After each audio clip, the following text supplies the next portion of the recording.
Est-ce que tu veux bien nous parler maintenant de la place des composants antimicrobiens? Oui, les composants antimicrobiens, comme par exemple, on avait déjà fait une intervention là-dessus sur l'argent colloïdal, Oui. comme d'autres composants, comme surtout les huiles essentielles aussi, qui Mhm. sont extrêmement intéressants. L'essentiel Euh, d'origan, par exemple. voilà, l'origan, oui, l'origan, c'est vraiment l'antimicrobien, l'un des antimicrobiens les plus puissants.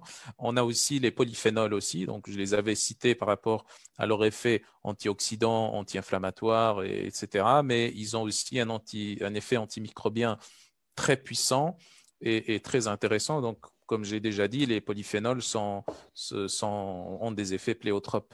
Donc, les antimicrobiens, on les utilise en général, mis à part les polyphénols, donc tout le reste, huile essentielle, argent colloïdal, etc. On les utilise en général en cas d'infection. Okay, donc, en combinaison ou non avec un traitement médicamenteux, bien entendu. On n'est pas ici en opposition avec les médicaments, hein. Ça se complète très bien. Donc il y a plein de médecins qui sont eux-mêmes nutrithérapeutes ou nutritionnistes ou alors d'autres médecins qui travaillent en collaboration avec d'autres thérapeutes ou des nutrithérapeutes. Donc, les antimicrobiens sont utilisés en cas d'infection.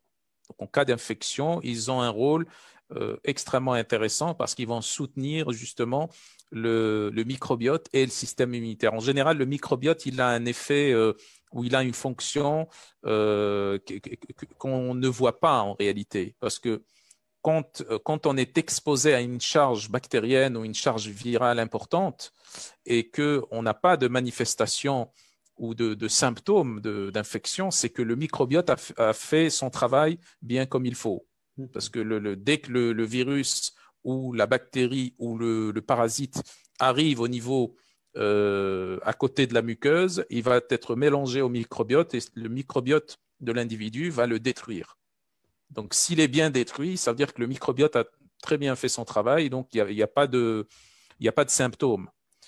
Les symptômes, on les a, soit des symptômes d'ordre local, et à ce moment-là, le système immunitaire a pu contenir l'infection, soit des symptômes d'ordre général, et à ce moment-là, ça veut dire que le système immunitaire n'a pas pu faire face aux pathogènes au niveau de la barrière et que le pathogène est passé dans la circulation sanguine au niveau des Mhm. tissus. Et donc, quand on a ces symptômes-là, le système immunitaire, il faut le renforcer par quoi? Par justement tout ce qu'on a cité avec tout ce qui est règles du style de vie, tout ce qu'on a cité avec donc les micronutriments immunomodulateurs et surtout la place des antimicrobiens ici est plus importante que tout le reste.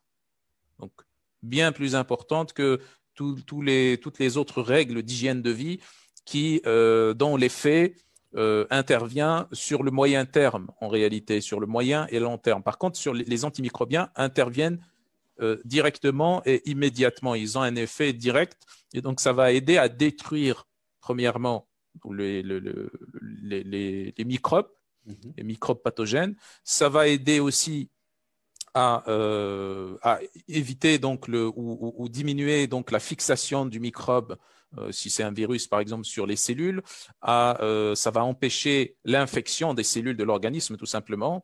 Ça va inhiber donc tout ça, ce sont des mécanismes métaboliques divers et variés qui diffèrent en fonction du type du germe, du type enfin, si c'est une bactérie, un virus ou autre, pour chaque souche a des mécanismes métaboliques particuliers.